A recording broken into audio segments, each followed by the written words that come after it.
પરિવર્તન લાવ ખેડૂત બચાવો યાત્રાને ગામે ગામ સમર્થન મળી રહ્યું છે।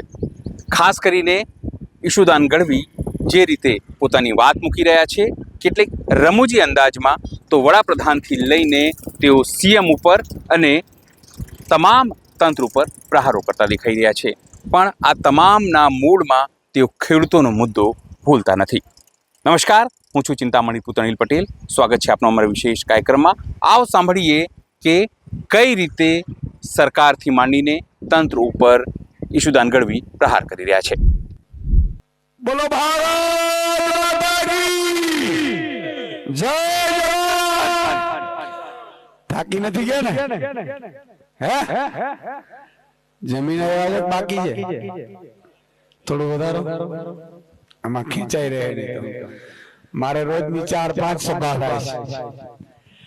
મિત્રો, આજે બાલાગામમાં માન્ય પ્રવીણભાઈ રામની આગેવાનીમાં જે યાત્રા ચાલુ થઈ છે, પરિવર્તન લાવો કિસાન બચાવો, બહુ સમજવા જેવી આ યાત્રાનો શબ્દ છે। તમે ખૂબ રજૂઆત કરી લીધી હશે। તમે જો અત્યારે અમે જતા હોઈએ રસ્તામાં એટલે લોકો તરત ઉઠવા રાખે કે ઈશુદાનભાઈ ભાવ નથી મળતા, બીજો કે અહીંયા ડેમ નથી બનતું ધીરુભાઈ, ત્રીજો એમ કે અહીંયા એપીએમસી માં કરતો થાય, ચોથો એમ કે ટેકાના ભાવે મગફળી ખરીદતા નથી, પાંચમો એમ કે થાંભલા બેફામ નાખે છે, છઠ્ઠો એમ કે રસ્તા બનતા નથી। મિત્રો, આ બધી સમસ્યાઓ છે એ અમને ખબર છે, પણ સમસ્યાનો ઈલાજ શું છે કોને ખબર છે? શું છે ઈલાજ? ભાજપ ભગાડો ને ગુજરાત બચાવવા, આ ઈલાજ છે। એટલા માટે પરિવર્તન કીધું છે। તમારી સમસ્યાઓ ડગલા બનાવશો, તો મોટી મોટી સમસ્યાઓ છે। મિત્રો, બાલાગામના 50 માણસોનું બાળક પૂછો કે આ ગામની સમસ્યા શું છે, આ વિસ્તારની સમસ્યા શું છે, તો કદાચ ઘેડવાળા કે ઈશુદાનભાઈ ઘેડની સમસ્યા છે। માત્ર ઘેડની સમસ્યા નથી મિત્રો, તમારા ગામમાં સારી સ્કૂલ જો ભાજપે રહેવા ન દીધી, તમારા બાળકની ભણતરમાં એ ચિંતા ન કરતી હોય તો ઈ બાળકના વાલીઓ ભાજપનું બટન દબાવે છે ને, એટલે બીજી સ્કૂલ બંધ કરવા પ્રેરાય છે।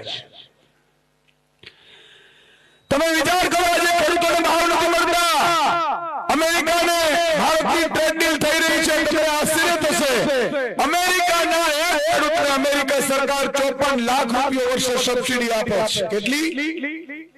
કેટલી બોલો એટલે મને ખબર પડે। હા, ઊંઘ તો નથી આવી ગઈ ને? 54 લાખ રૂપિયા સબસિડી આપે છે। હવે ઈ 54 લાખ રૂપિયા સબસિડી આપે અને ઈ ખેડૂતો મફતના ભાવે એનું ઉત્પાદન કરી નાખે અને ઈ ભારતના માર્કેટમાં ઠલવશે અને ઈ 0 ટેક્સ ઉપર અહીંયા આવશે, તો તમે કલ્પના કરો, એક તો ઓલરેડી ભાવ મળતા નથી, ટેકાના ભાવે ડખે ચાલે છે ગાડીઓ, ઘેડમાં પાણી ભરાઈ રહ્યા છે તો સમસ્યા અલગ છે, કમોસમી વરસાદ તો ઢગલા બંધ પડે છે, ઢગલે બંધવાર પડે છે અને પાક વીમા યોજના છે નહીં, અને એનાથી જો ઉપર અત્યારે ખેતી વેચાવા માટે નીકળી ચૂકી છે, આજે કોઈ અધિકારીના દીકરાને અધિકારી બનાવવા માંગે છે, નેતાના દીકરાને નેતા બનાવવા માંગે છે, મંત્રીના દીકરાને મંત્રી બનાવવા માંગે છે, મુખ્યમંત્રીના દીકરાને મુખ્યમંત્રી બનાવવા માંગે છે। એક હિન્દુસ્તાનનો ખેડૂત છે મિત્રો, પોતાના દીકરાને ખેડૂત બનાવવા નથી માંગતો। શું કામ? કે ઉત્તમ ખેતી, મધ્યમ વેપાર ને કનિષ્ક નોકરી હતી ને, એ 40-50 વર્ષમાં ભાજપ કોંગ્રેસે દાટ વાળી દીધો, ખેતી વેચવા કાઢવી પડી છે। કોંગ્રેસ તો ઠીક છે, લડી નથી શકતી, ધીરુભાઈએ કહી દીધું તમને બધા, અને એની પીડા સાથે આજે આમ આદમી પાર્ટીમાં જોડાયા છે કે એનું લક્ષ્ય છે ભાજપને હરાવવાનો, પણ કોંગ્રેસ હરાવી શકે એટલી તાકાત નથી, એના મૂડિયા નથી, અને એટલા માટે આમ આદમી પાર્ટી ઉપર લોકોને વિશ્વાસ બેઠો છે। મિત્રો, તમને બધાને વિશ્વાસ બેઠો છે, પણ આ મિત્રો અસ્તિત્વની લડાઈ છેલ્લી છે। હું આજે આપને વધારે નહીં કહું, પણ એટલું કહીશ કે એટલું ધ્યાન રાખજો, હિન્દુસ્તાનની ધરતી ઉપર મિત્રો 78 વર્ષની આઝાદી પછી ખેડૂતો ના અસ્તિત્વ ઉપર વાર થયો છે. જો તમે નહીં જાગ્યા, ગામે ગામ ન જાગ્યા, તો યાદ રાખજો મિત્રો, આજે ઉભા ખેતરે થાંભલા નાખે છે, પવન ચક્કીઓ નાખે છે, તમારી જમીનો ઝૂંટવી લેશે ને અદાણી જમીન લઈ લેશે ને વાર નહીં લાગે. એટલા માટે કહું છું કે હવે જાગી જાઓ, જાગી જાઓ, જાગી જાઓ. આ સરકાર ઉદ્યોગપતિઓની સરકાર છે, ખેડૂતોની સરકાર નથી, ગરીબો વંચિતો શ્રમિકોની સરકાર નથી. મિત્રો, સરકાર કાનૂન શું લાવી છે તમને? હવે ઉદ્યોગોમાંથી કામ કરનારા મજૂરો છે ને 8 કલાકથી વધારે કામ ન કરી શકાય, એના માટે લેબર કમિશનરો, લેબર અધિકારીઓ જિલ્લા જિલ્લા નિયુક્ત કર્યા. પણ આ ભાજપની મોદી સરકારે કાનૂન લાવી કે હવે ઉદ્યોગપતિઓ મજૂરો પાસે 12 કલાક કામ કરાવી શકશે. કાનૂની કરી દીધું. હવે 12 કલાક કામ કરાવી શકશે તો તમે કલ્પના કરો મિત્રો, 12 કલાક કોઈ ઉદ્યોગોમાં કન્ટિન્યુ કામ કરે તો એની પરિવારમાં ધ્યાન આપી શકે ખરો? પરિવારમાં ધ્યાન આપી શકે? તો મિત્રો, આખા ઘર પરિવારો તૂટવા ઉપર આવી જશે. યાદ રાખો તમે, આ વ્યવસ્થા વાળો કોડાઓ લાવ્યા છે. એટલું નહીં, આજે મારે દુઃખ સાથે કહેવું પડે છે મિત્રો, 30 વર્ષના ભાજપના શાસનમાં ત્રણ ઉપજ લઈ શકાય એવી સિંચાઈની વ્યવસ્થા નથી. આ ઘર વિસ્તારમાં પાણી ભરાય છે, દર ચોમાસે પાણી ભરાય, ભાજપનો નેતો આવે, નેતુડી આવે અને એટલા બધા વાયદા કરીને જાય કે 1500 કરોડ રૂપિયાનું આમ કરી નાખશું, 2 કરોડ 1000 કરોડનું આમ કરી નાખશું. કાંઈ થયું ખરું? કોણીએ ગોળ ચોટાડે મારા બેટા દર વખતે ચૂંટણી આવે ને. અને વૈયા પક્ષી બાજરા અને ઘઉંના ઉભા ભાગમાં આવ્યા હોય ને અને જેમ ઉતરે ને એવી રીતે ચૂંટણી આવે એટલે ખર ભાજપના નેતાઓ ઉતરી પડે, ગમે ત્યાં ઉતરી પડે. બોલો, મામો કાકો નાનો નાની પકડીને કે 5 મત તો નાખી જ દેજે. લે તમે કલ્પના કરો મિત્રો, 11 વર્ષનું નરેન્દ્ર મોદીનું શાસન, તમારો 1 રૂપિયો માફ થયો તો હાથ ઊંચો કરો ખેડૂતો. નથી થયું? તમારા કર્જ બધા બધા સાથે કહું છું, તમે બધા અત્યારે કર્જમાં ડૂબેલા હશો, છો કે નહીં? ખેડૂતો પર કર્જ છે કે નથી તમારા ઉપર? મિત્રો, 16 લાખ કરોડ રૂપિયા માત્ર 50 ઉદ્યોગપતિઓના નરેન્દ્રભાઈએ માફ કર્યા છે. અને છતાંય મને પીડા એ વાતની છે કે તમારા બાળક માટે સારી સ્કૂલ નો આપ્યા, સારા શિક્ષકો નો આપ્યા, હોસ્પિટલ નો આપી, એટલું નહીં ભાવ નો આપે, સિંચાઈની વ્યવસ્થા નો આપે, વીજ બિલ ના નામે ધાંધિયા કરાવે. અને છતાંય ગામમાં જઈએ ને એમ કહે ને કે આ ગામ તો ઈશ્વરભાઈ ભાજપનું છે, ત્યારે પીડા બહુ થાય કે આ ધરતી માર્ગ આપે તો સમાઈ જેવું છે. કોના માટે લડવું યાર? તમે કલ્પના કરો, હમણાં જ અમે યાત્રા જતી હતી, એક ભાઈ કાફલાને ઉભો રાખ્યા, ખેડૂત હતા, આગેવાન સુદાનભાઈ તમારો મહામંત્ર જોતો હતો, તમે ખૂબ લડતા હતા, તમારો પ્રોગ્રામ આવે એટલે મારા પરિવાર સાથે બેસી રહીને જોવા મળીએ ટીવીમાં, તમે અવાજ ઉઠાવતા હતા, અમને ન્યાય આપતા હતા, અને આવી જ રીતે લડતા રહેજો ને ફોટો પડાવો છે. બધું પડાવી લો. હવે આટલું બધું કીધું એટલે મને પારાના પલ્લા છોડે ને આ ખેડૂતો, આપણો ખેડૂત જાગૃત થઈ ગયો. એટલે મેં કીધું ધ્યાન રાખજો, હવે આગામી ચૂંટણી આવે. મને હું તો ભાજપના કિસાન સંઘમાં છું, મારી નાખ્યા ગોટે ચડાવી દો સાહેબ. હિન્દુસ્તાનનો ખેડૂત માય બાપ નો કેમ છે ખબર છે? જગતનો તાત ખેડૂત માય બાપ નો કેમ છે? એટલા માટે ખેડૂત ચૂંટણીના સમયે ખેડૂત નથી રહેતો, એ જ્ઞાતિ જાતિને ધર્મમાં વહેંચાઈ ગયા છે ને, એટલા માટે માય બાપ લો છે. તમે વિચાર કરો, મેં જયારે જતો હતો જુનાગઢ થી અમદાવાદ, ગોંડલમાં મેં લાઈવ જોઈ એપીએમસીમાં અને ઉભો રહ્યો, ફેસબુક લાઈવ કર્યું, મેં પૂછ્યું ખેડૂતોને, મેં કીધું ક્યારથી? મને કીધું સુદાનભાઈ 2 દિવસથી બેઠા છીએ, 2 રાત ને 1 દિવસ થયું, હજી વારો નથી આવ્યો. મેં કોને મત આપો તો ભાજપ. કલ્પના કરો, 2 દિવસ સુધી તમારે ટ્રેક્ટર ને છોટા હાથી ભરી ભરીને આપણે માલ એપીએમસી માં લાઈનો લગાડવી પડે, અને છતાંય આપણે ભાજપને મત આપીએ તો કાં તો આપણી મોટી મરી ગઈ છે, કાં મામા કૌશે આપણી પાસે વસીકરણ કરી નાખ્યું છે, અને કાં તો તમારા ને મારા ખેતીના દિવસો પૂરા થઈ ગયા છે ને આ ત્રણ વસ્તુ નક્કી છે સાહેબ. એક શબ્દ મેં વચ્ચે બોલ્યું કે મામા કંસે વસીકરણ કર્યું, તમને સમજાણું નહીં એટલે એમાં પાછું હું તમને વાત કરીને સમજાવું. મામા કંસ એટલે શું કામ? મિત્રો આજે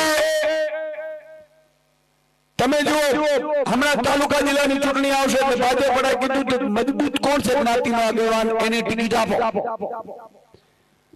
ટિકિટ આપો એટલે આપણે બધા એમ કહે કે આ તો મારો મામો છે, ભાજપમાં છે, મારે જવું પડશે. ત્યારે ભગવાન કૃષ્ણને યાદ કરો મિત્રો. ભગવાન કૃષ્ણે કીધેલું અર્જુનને કે માર, બાણ માર. અર્જુન કે તો ભીષ્મ પિતા છે, મારા દાદા છે, દ્રોણાચાર્ય છે, મારા ગુરુ છે, મારા તો ન મરાય. તો કે માર, જો તું નહીં મારીશ તો તને મારી નાખશે. અને એટલું તમે યાદ રાખો ને તો યાદ મથુરાની ગંદી પર કૃષ્ણ મારો સગો મામો થયો તે દિવસે મેં કૃષ્ણ ઉડાડી દીધો. તો આ વાત છે મિત્રો. આગામી ભાજપના નેતાઓ મામા ને કાકા થઈને તાલુકા જિલ્લા પંચાયતની ચૂંટણીમાં આવશે ને ધ્યાન રાખજો, અર્જુનની જેમ ઉડાડી દેજો. ભગવાન કૃષ્ણની જેમ ઉડાડી દેજો, નહીં તો તમને હલાલ કરી નાખશે. ઈ મામાને જો કાકા આપણા હોય તો ભાવ બોલે. ઈ મામાને કાકા આપણા હોય તો યુરિયા ખાતર માટે બોલે. ઈ મામાને કાકા આપણા હોય તો દેવભાભી માટે બોલે. ઈ મામાને કાકા આપણા હોય તો સાહેબ તમને ને મને જે લૂંટ ખેડૂતોની ચલાવવામાં આવે છે એના માટે બોલે. પણ ભાજપમાં રહેલો આપણો જ્ઞાતિનું એક નેતુડી તમારા મારા માટે અવાજ ઉઠાવ્યો હોય તો કે હું આજીવન ગુલામ બનવા તૈયાર છું. વાત હાજી કરી તો એક વાર તાળી પાડો, ખબર પડે. હા એમ. બીજી વાત, છેલ્લી વાત કરીને મારી વાત પૂરી કરીશ. વારે વારે તકો નથી આવતી. આજે દાસારામ બાપાના પટાંગણમાં આપણે છીએ, ગામમાં મંદિર છે. સાહેબ આ સંતો મહંતો આપણે શું કહીને ગયા છે? હું અહીંયા બિલખા જાતો ચલૈયા.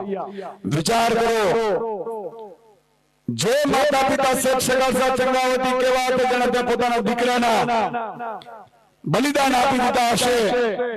એ જુનાગઢનો ડુંગર દેવાય મહોદયને યાદ કરો મિત્રો કે જેમણે પોતાના પન્ના દીકરાના માથા આપી દીધા હતા અને રાજની લખેવાડી કરી હતી. ઈ વિસ્તારનો આ બધું વિસ્તાર માં હોનબાઈ જ્યારે ઊભી હોય મગડામાં અને છતાંય આપણે જાગીએ નહીં. એટલે આપણી આત્મા જાગે નહીં એટલે તોય કમળીમાં જઈએ. એટલે સાહેબ માં ભગવતી આપણે વાર્તી હોય, જગદંબા વાર્તી, છતાંય આપણે જઈએ ને તો એમાં આપણા કર્મ ફૂટી ગયા છે ત્યારે માનવાનું કે હવે પૂરું થવા આવ્યું છે.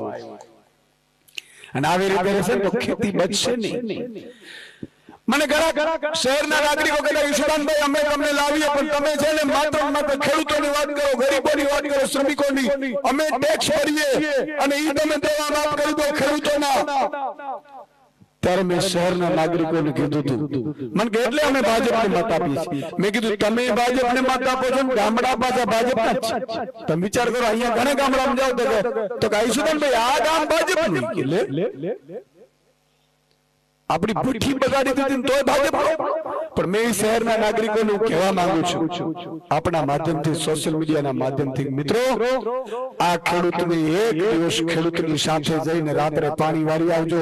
શરત ફરતો હશે, જીવજંતુ ફરતા હશે, સાવજડા દડક મારતા હશે, દીપડા છલાંગો મારતા હશે અને મારો ખેડૂત કડકાતી ઠંડીમાં પાણી વાળી એ અનાજ ઉત્પન્ન કરીને તમારા દીકરાઓને ખવડાવે છે અને પૂરતો ભાવ નથી મળતો. તમે એને વાત કરો છો સાહેબ, મારા ખેડૂતને જે પૂરતો ભાવ મળે ને આ જમીન એક વર્ષમાં તો મિત્રો અદાણી કદાચ લઈ લે ગુજરાતની તો ઘઉંના મણે 5000 રૂપિયા હોય, તેલના ડબ્બાના 10000 રૂપિયા હોય અને મગફળી એક મણે 4000 રૂપિયા વેચાતી હોય. પછી અદાણીને ક્યાં સહાયની જરૂર છે?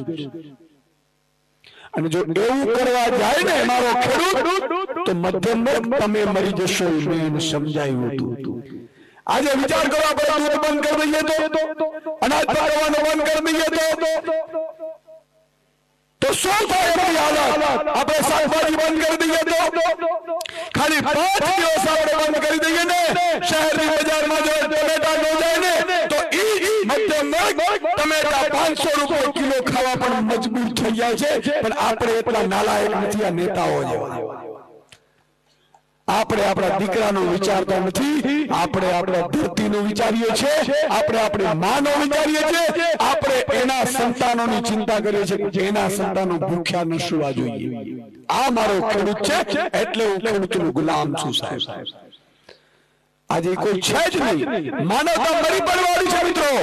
આજે તમે જ્યાં પણ જાઓ, આ ગામમાં વયા જાઓ, બાલા ગામમાં 25 જણા પાછા ભાજપમાં નીકળશે. બોલો અને પાછું આપણે સમજાવશું સભામાં ન જવાય લે મસાલો ખાતા ખાતા, કારણ કે એને તો કોન્ટ્રાક્ટ મળી જાય. ભાજપમાં અત્યારે જેટલા છે ને આપણા જ્ઞાતિ જાતિ ધર્મ ના આગેવાનો બધા લાભાર્થીઓ છે, કાર્યકર્તા કોઈ નથી. બોલો રામચંદ્ર દેવ લાભાર્થીઓ એટલે હમણાં ટેકુડી આવી હતી ખબર, ટેકાના ભાવે. આ જેટલા ટેકાના ભાવે જે કેન્દ્રો ફાળવવામાં આવ્યો ને એ બધા ભાજપના નેતાઓને ફાળવવામાં આવ્યા, અને ઈ ખેડૂતોમાંથી ભાજપના નેતાઓએ 2 મહિનામાં 2 કરોડ રૂપિયા કમાયા છે. ઈ એટલે ભાજપ કરે. તાલુકા પંચાયતના સભ્ય હોય, બામણા જાતિ મજલા સુધીનું કામ લઈને બેઠો હોય, 25 લાખની આવક હોય મહિને, હુકમ ભાજપ નો કરે ભાઈ. બલીના બકરા આપણે ચડાવે, આપણે જ્ઞાતિ નું કહેવાય. ભાજપ વાળું વિશ્વગુરુ છે. કા વિશ્વગુરુ? ડંકો અહીંયા તો સંભળાતો નથી. એટલે મારે છેલ્લે એક જ વાત કહેવી છે કે મિત્રો તમારી આત્માને જગાડજો. આજે પ્રવીણભાઈ રામ 108 દિવસ સુધી જેલમાં જઈને આવ્યા છે. તમે વિચાર કરો એમનો વાત શું હતું? એ તમારી યાત્રાઓ કરતા હતા, તમારા માટે મુદ્દા ઉઠાવતા હતા, અને એમણે નક્કી કર્યું કે ખેડૂતો માટે મારે પ્રાણ દેવા પડે તો અને એટલા માટે ડરાવવા માટે, ધમકાવવા માટે પ્રવીણ રામને ખરીદવાની પણ કોશિશ થઈ. પણ આ તમારો મરવંકો ભાજપની ઓકાત નથી કે ખરીદી શકે. તો એમના માટે તાળીઓ થઈ જાય. અને આવા વિરોધીઓને જો તમે સાથ નહીં આપો તો યાદ રાખજો, તમારા માટે કોઈ લડવા ફરીથી કોઈ આ ધરતી ઉપર આવશે નહીં. એકવાર માં નાગભાઈ આવી ગયા, એકવાર માં હુનભાઈ આવી ગયા, નરસિંહ મહેતા આવી ગયા, સંત સગારસા આવી ગયા, બરાબર છે. હવે આ છેલ્લી પેઢી છે જે તમારા મારા માટે. આપણે તો જુઓ તો ખરો, કઠણાઈ લડવું અમારે, જેલમાં અમારે જવું, કેસોની તારીખો અમારે ભરવાની, અપજેસ અમારે લેવાનું, ગાળો અમારે ખાવાની, અને તાય પ્રજા આવે ને ઘરમાંથી બહાર ન નીકળે. બોલો એમ કે અમને ડર લાગે. કોના બાકડા? તમે જુઓ છે ગામમાં 25 જણા એવા છે, ન જવાય ભાઈ. કઈક વિડીયોમાં જોઈ જાય તો ડખા કરશે. આવું કેમ? એનો મતલબ કે કોઈ બાગડા થી પીએ છે. બાગડો કોણ છે? મને ખબર છે કોણ છે બાગડો. બાગડા દવા મારી પાસે છે, તમે કયો તો ખબર પડે.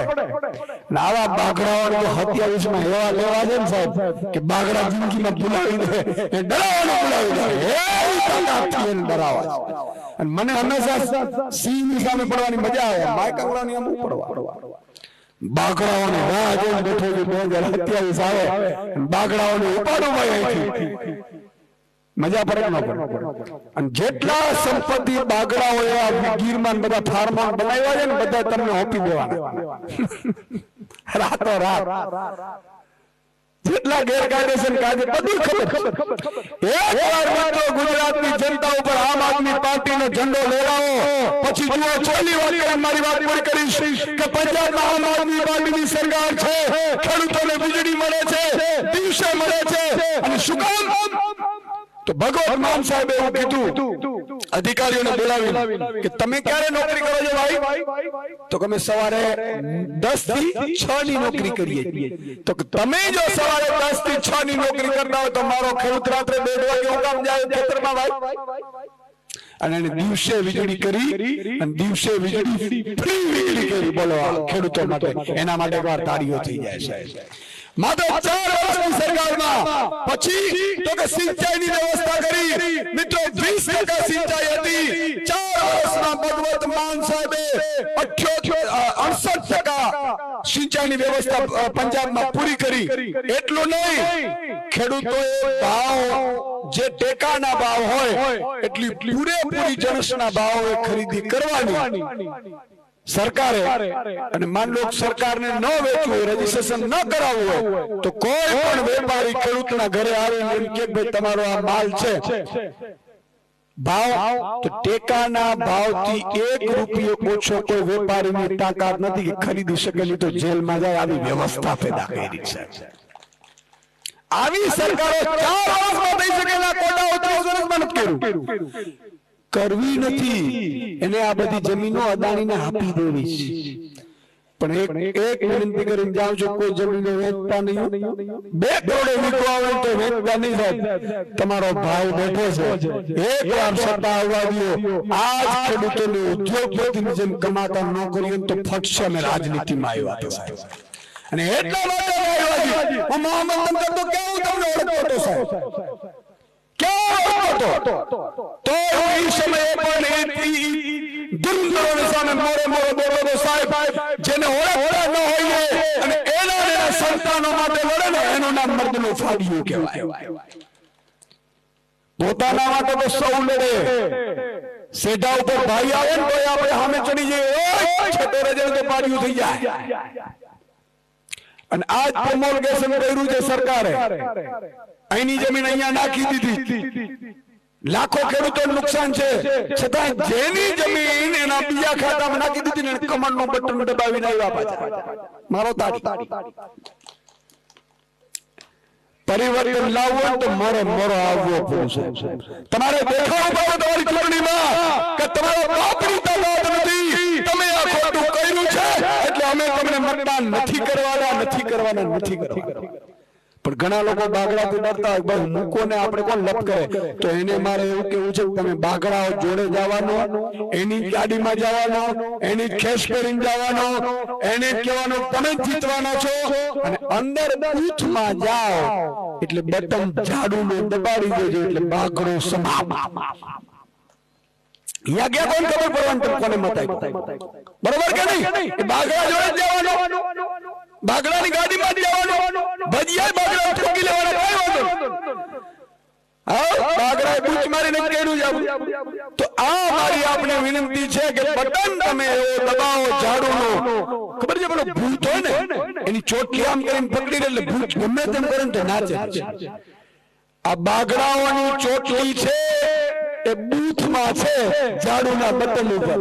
બરોબર ઝાડુનો બટન દબાવી અંદર ખાને મરગાઈ આવવાનો માર બાગડો પૂરો.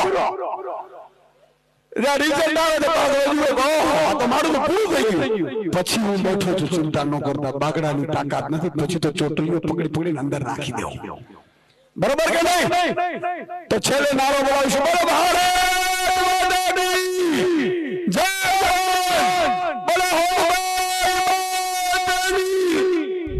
ઈશુદાન ગઢવીની વાત સાંભળીને આપને શું લાગે છે જરૂરથી અમારા કોમેન્ટ બોક્સમાં કોમેન્ટ કરજો. એ સિવાય અમારી યુટ્યુબ ચેનલને લાઈક કરો, સબસ્ક્રાઇબ કરો, બેલ આઇકન દબાવો. સાથે અમારી વેબસાઇટ છે www.gujaratplus.in, ત્યાં પણ તમે બધું અપડેટ થઈ શકો છો. અત્યારે માટે બસ આટલું જ. નમસ્કાર.